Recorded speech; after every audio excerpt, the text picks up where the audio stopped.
Hello guys, Swanand Thube ब्लॉग्समध्ये आपल्या सर्वांचं स्वागत आहे. आज मी तुम्हाला घेऊन जाणार आहे माझ्या घराच्या शेजारच्या गार्डनमध्ये.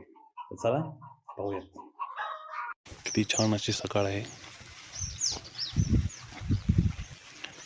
पहा, नारळाचं झाड किती सुंदर आहे.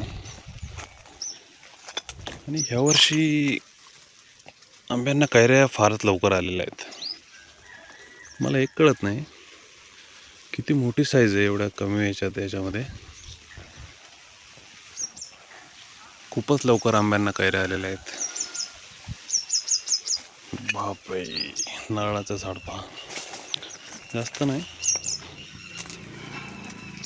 फक्त 1 वर्षापूर्वी लावलेली झाड आहे ती.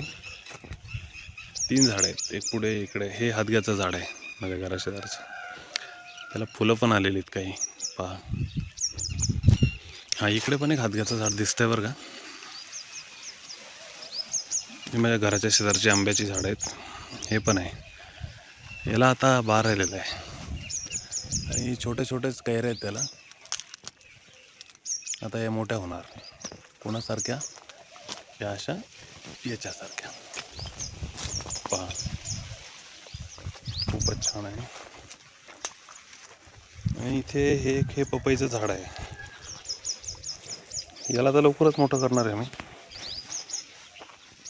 आणि हा गवती चहा खूपच आरोग्यदायी असतो बरं का.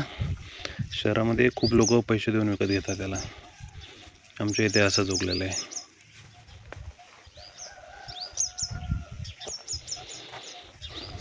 इथे पण एक नारळाचं झाड आहे. हे पहा,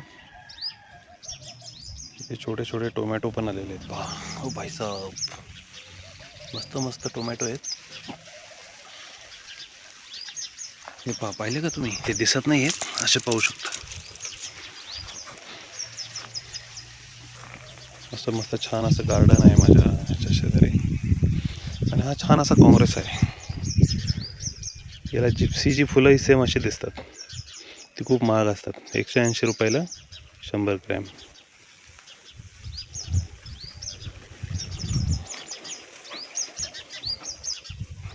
तर खूपच निसर्गरम्य वातावरण आहे. हे केळाचं झाड आहे, हे पेरूचं झाड आहे. आणि पूर्ण आता उन्हाळा सुरू झालेला आहे तरी हे ग्रीन ग्रास पाहू शकता तुम्ही. खूपच छान असं गवत आहे, जनावरं खातात त्याला. आणि अतिशय उत्कृष्ट असं पहा, खूपच छान दिसतंय. निसर्गरम्य वातावरण.